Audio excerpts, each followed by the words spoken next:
Delhi liquor స్కామ్లో కవిత arrest తర్వాత కేటీఆర్కు చంద్రబాబు నాయుడు గుర్తొచ్చారని ఒక వార్త ఇప్పుడు సోషల్ మీడియా వేదికగా చక్కర్లు కొడుతున్న నేపథ్యంలో అసలు కవిత అరెస్ట్ అవ్వడం ఏంటి, కేటీఆర్కి చంద్రబాబు గారు గుర్తు రావడం ఏంటి, అసలు ఎందుకు గుర్తొచ్చారు చంద్రబాబు గారు అనే అంశానికి సంబంధించి మనతో మాట్లాడేందుకు ప్రముఖ రాజకీయ విశ్లేషకులు, ప్రముఖ సీనియర్ జర్నలిస్ట్ సిఎస్ రావు గారు మనతో ఉన్నారు. సార్తో మాట్లాడదాం. సార్ నమస్తే. సార్ నమస్తే. సార్, ఢిల్లీ లిక్కర్ స్కామ్లో కవిత అరెస్టు తర్వాత కేటీఆర్కు చంద్రబాబు నాయుడు గుర్తొచ్చారు అంటూ కూడా ఒక వార్త ఇప్పుడు సోషల్ మీడియాలో చక్కర్లు కొడుతూ ఉంది. అసలు కవిత గారు అరెస్ట్ అవ్వడం ఏంటి, కేటీఆర్కు చంద్రబాబు గారు గుర్తు రావడం ఏంటి, అసలు చంద్రబాబు గారు కేటీఆర్కి ఎందుకు గుర్తొచ్చారు అంటే ఏం చెప్తారు? ఇప్పుడు ఏదైనా సరే తన దాకా వస్తే తప్ప ఆ బాధ అనేది తెలియదు. ఇప్పుడు కల్వకుంట్ల ఫ్యామిలీకే వచ్చింది బాధ. ఏంటి? కవితను అరెస్ట్ చేసింది ఈడీ. లిక్కర్ స్కామ్ ఎప్పటి నుంచో ఉంది. లిక్కర్ స్కామ్ రెండు సంవత్సరాల నుంచి అది ఎడతగిన సీరియల్ లాగా నడుస్తూ అరెస్ట్ వరకు వచ్చింది. అరెస్ట్ చేసి తీసుకెళ్లారు కవితని.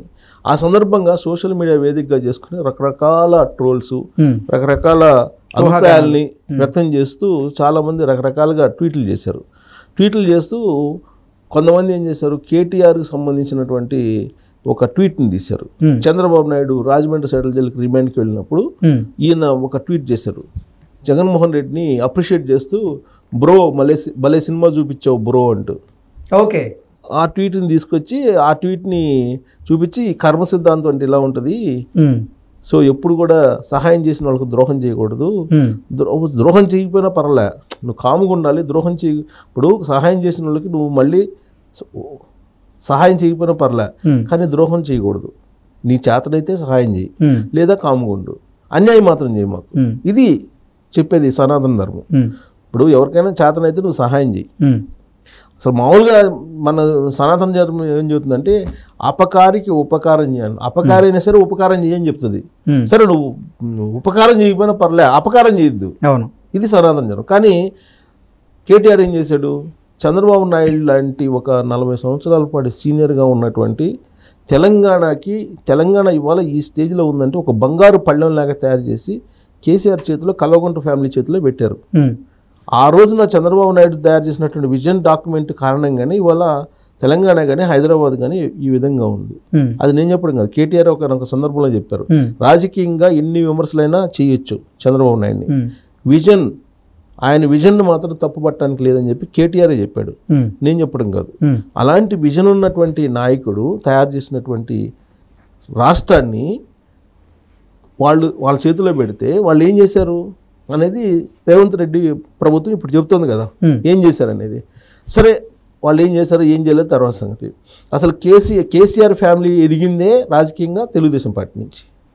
అంటే తెలుగుదేశం పార్టీ నుంచి వాళ్ళు సహాయం పొందారు కదా, చంద్రబాబు నాయుడు నుంచి కూడా సహాయం పొందారు కదా. ఇప్పుడు కవిత కేటీఆర్ గుంటూరు వికాస్ కాలేజీలో వీళ్ళు చదివారండి. ఆ రోజున ఏం జరిగింది, ఫీజుల వ్యవహారంలో, వాళ్ళకి కట్టే ఫీజుల వ్యవహారంలో ఏం జరిగింది అనేది కూడా చంద్రబాబు నాయుడికి తెలుసు. సో అన్ని రకాల సహాయం చేస్తే ఆయన్ని నిరాధారమైనటువంటి ఆరోపణలతోటి రాజమండ్రి సెంట్రల్ జైలుకి రిమాండ్కి పంపిస్తే ట్వీట్ చేయాల్సిన అవసరం ఏంటి? బ్రో భలే సినిమా చూపించావు బ్రో అంటూ జగన్మోహన్ రెడ్డిని అప్రిషియేట్ చేస్తూ నువ్వు ట్వీట్ చేయాల్సిన అవసరం ఏంది? లేదు. అందుకే ఆ ట్వీట్ని బయటికి తీసి కర్మ సిద్ధాంతం అంటే ఇలానే ఉంటుంది, జాగ్రత్తగా ఉండండి, ఇప్పటికైనా వేటాడుతుంది, ఇప్పుడు కూడా మిమ్మల్ని కర్మ సిద్ధాంతం అనేది వదలదు, కర్మ అనేది వదలదు, ఎప్పుడు కూడా ఇది మిమ్మల్ని వెంటాడుతూనే ఉంటుంది. చంద్రబాబు నాయుడు లాంటి వాళ్ళని, చంద్రబాబు నాయుడు దగ్గర సహాయం తీసుకొని, చంద్రబాబు నాయుడు ద్వారా బాగుపడి, చంద్రబాబు నాయుడు ఇబ్బంది పడుతున్నప్పుడు నువ్వు ఆనందపడ్డావంటే అది రాక్షస ఆనందం కాదా అంటూ సోషల్ మీడియాలో రకరకాల ట్రోల్స్ చేస్తున్నారు. ఇదంతా ఒక ఎత్తు అయితే, చంద్రబాబు నాయుడు ఒకప్పుడు చేసినటువంటి ట్వీట్ ఇప్పుడు కవిత అరెస్ట్ సందర్భంగా కేటీఆర్కు ఉపయోగపడింది. సో ఎలా ఉపయోగపడింది అని అంటే, చంద్రబాబు నాయుడు అరెస్ట్ అయినటువంటి సందర్భంగా ఒక ట్వీట్ చేశారు, ఈడీలు తర్వాత ఈ సిబిఐలు ఉపయోగించి కేంద్ర ప్రభుత్వం భయపిస్తుంది విపక్షాలని అనేటువంటి ఒక ట్వీట్ చేశాడు. ఈడీలని, సిబిఐ అని, లేదంటే ఇతర కేసులు అని చెప్పి దేశవ్యాప్తంగా జరుగుతున్నటువంటి ఈ అంశాలని తీసుకొని ఆయన ఖండిస్తూ, ఇప్పుడు ఈడీలు, సిబిఐని, లేదంటే ఐటీని పెట్టి భయపిస్తున్నారు, ఇలా ఇది మంచి పద్ధతి కాదు ప్రజాస్వామ్యాలు అని చెప్పి ఒక ట్వీట్ పెట్టారు అప్పట్లో. ఆ ట్వీట్ని తీశాడు కేటీఆర్ బయటికి తీసి ఆ ట్వీట్ని రీట్వీట్ చేశారు. కవితను అరెస్ట్ చేసిన తర్వాత రీట్వీట్ చేశారు. అంటే ఈడీ అరెస్ట్ చేసింది కదా కవితని. సో ఇప్పుడు ఎన్డీఏలో భాగస్వామి కదా చంద్రబాబు నాయుడు. సో చంద్రబాబు నాయుడు ఇప్పుడు ఎలా రెస్పాండ్ కావాలి? చంద్రబాబు నాయుడు మరి ఎన్డీఏలో భాగస్వామ్యం కాబట్టి చంద్రబాబు నాయుడు కూడా ఇప్పుడు రెస్పాండ్ కావాలి. కవిత అరెస్టు అంటే చంద్రబాబు నాయుడు కూడా ఈడీ, సిబిఐ, ఐటీలని ఉపయోగించి ఇప్పుడున్నటువంటి నరేంద్ర మోడీ ప్రభుత్వం భయపెడుతుంది, ఇది ప్రజాస్వామ్య విరుద్ధం అని చెప్పి చంద్రబాబు నాయుడు కూడా చెప్పారు అని చెప్పి గుర్తు చేస్తూ దాన్ని రీట్వీట్ చేశారు కేటీఆర్. అంటే కేటీఆర్కి కవిత అరెస్టు సందర్భంగా చంద్రబాబు నాయుడు గుర్తొచ్చారు. ఎప్పుడో చేసినటువంటి ట్వీట్ని బయట పెట్టారంటే చంద్రబాబు నాయుడు అవసరం, చంద్రబాబు నాయుడు యొక్క సహాయం నీకు కావాలనే కదా. ఇప్పుడు కవిత అరెస్ట్ అయిన తర్వాత చంద్రబాబు నాయుడు గుర్తొచ్చినట్టే కదా, చంద్రబాబు నాయుడు మద్దతుని తీసుకున్నట్టే కదా పరోక్షంగానే ఆయన. ఇప్పుడు ఆయన ఎప్పుడో చేసినటువంటి ట్వీట్ని ఇప్పుడు ఆ రీట్వీట్ చేశారంటే చంద్రబాబు నాయుడు మద్దతుని తీసుకున్నట్టేనా? కేటీఆర్ తీసుకున్నట్టే కదా, పరోక్షంగానే తీసుకున్నట్టే కదా. ప్రత్యక్షంగా ఆయన్ని ఫోన్ చేసి మాట్లాడకపోయినా పరోక్షంగానే ఆయన ట్వీట్ని ఉపయోగించుకున్నారు కదా. అంటే చంద్రబాబు నాయుడు గుర్తొచ్చాడా లేదా కేటీఆర్కి? చంద్రబాబు నాయుడు ఎంత ప్రజాస్వామ్యవాది అంటే అసలు ఆయనకి నాకు తెలిసినంత వరకు వ్యక్తిగతంగా నాకున్న ఆయనతోటి కొంత పరిచయంతో ఆయనకు కనుక ద్వేషం ఉన్నట్టయితే లేదా శత్రుత్వం ఆ భావం ఉన్నట్టయితే కల్వకుంట్ల ఫ్యామిలీ అసలు ఉండేది ఇప్పుడు దాకా. అంటే ఫ్యామిలీ ఉండటం అంటే భౌతికంగా కాదు, ఆర్థికంగా వాళ్ళు ఆ స్థాయిలోకి వచ్చిండే వాళ్ళ అసలు అనుకుందాం. ఇప్పుడు ఆయన తెలుగుదేశం పార్టీలోనే కదా మొత్తం ప్రస్థానం, కల్వకుంట్ల ఫ్యామిలీ ప్రస్థానం మొత్తం 2001 దాకా తెలుగుదేశంలోనే కదా. ఒకవేళ చంద్రబాబు నాయుడు అప్పుడే అనుకున్నట్టయితే ఈ కల్వకుంట్ల ఫ్యామిలీ ఈ స్థాయికి వచ్చిండేదా? ఈ సోకాళ్ళు చాలామంది చంద్రబాబు నాయుడు విమర్శించేటువంటి వాళ్ళు చాలామంది ఉన్నారు.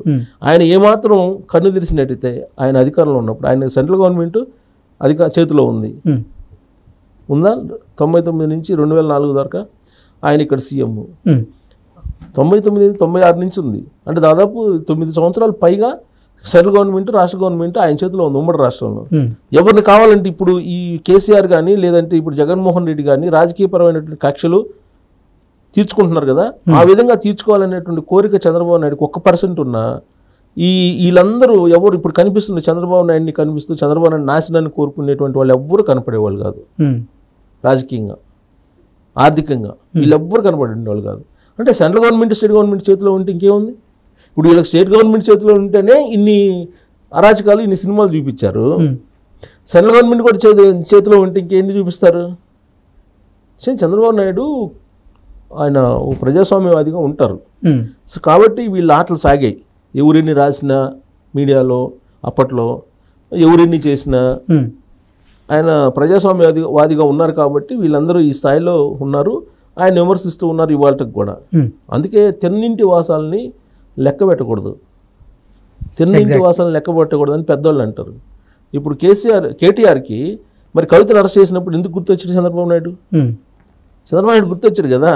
మరి ఆయన ట్వీట్ను అడ్డు పెట్టుకొని ఇప్పుడు కవితకి ఇప్పుడు అంటే చంద్రబాబు నాయుడు ఆయన అంటున్నాడు కాబట్టి దేశ స్థాయిలో ఎన్డీఏలో భాగస్వామ్యం ఉన్నారు కాబట్టి దేశ స్థాయిలో కూడా అందరూ రెస్పాండ్ కావాలి. చంద్రబాబు నాయుడు రెస్పాండ్ కాబట్టి మిగతా వాళ్ళు కూడా రెస్పాండ్ కావాలి, అది ఆయన ఉద్దేశం. అంటే చంద్రబాబు నాయుడు సలాం కొట్టినట్టేగా ఆయన కేటీఆర్. అంటే బాధల్లో ఉన్నప్పుడు తెలిసిద్ది ఏదైనా, తన దాకా వస్తే కానీ తెలియదు అంటారు కదా, అదే ఇది.